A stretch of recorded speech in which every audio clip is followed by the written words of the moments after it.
ভালো করে ক্লিন করে টোনার দিয়ে নিয়েছি। এখন দেব কালার বারের প্রাইমার। এই প্রাইমারটা খুব ভালো, ওপেন করে সমস্যা থাকলে এটা ইউজ করতে পারো। হাই লাভ, কেমন আছো? আমি Sonali, welcome to my channel sizzling honey. আজ তোমাদের সাথে জামাই ষষ্ঠীর মেকআপ লুক শেয়ার করব। এখন ল্যাকমি, ফিট মি আর ফেসেস কানাডা এই তিনটে ফাউন্ডেশন গো গ্ল্যামের প্রাইমারের সাথে মিক্স করে সারা ফেসে লাগাবো। এটাতে যেহেতু অভ্র দেওয়া আছে, আমার মনে হয় এটার সাথে মিক্স করে দিলে হয়তো এক্সট্রা গ্লো আসে। যদিও একসাথে মিশিয়ে লাগানোর পর অভ্রগুলো আর দেখা যায় না, তাও আমি এভাবেই লাগাতে ভালোবাসি। এবার ভালো করে মিশিয়ে সারা মুখে লাগিয়ে নিলাম। এবার হাত দিয়েই সারা মুখে লাগিয়ে নেব।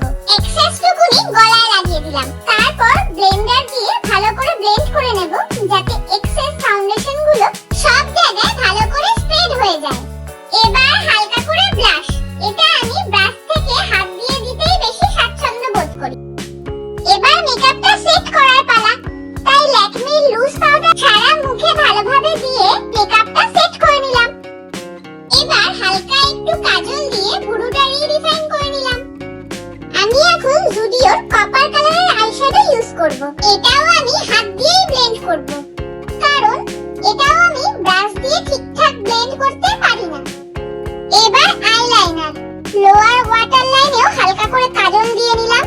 এখন মাস্কারা, চোখের পাতাগুলো একটু বড় করে নিই। এবার লিপস্টিক।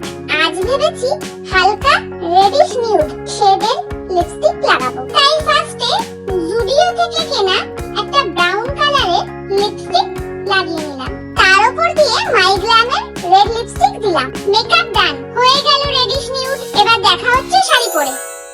আমার এই লুকটা তোমাদের কেমন লাগলো জানিও, আর লিংক গুলো ডেসক্রিপশনে দেওয়া রইলো। লাইক আর সাবস্ক্রাইব করে নিও কিন্তু। আবার দেখা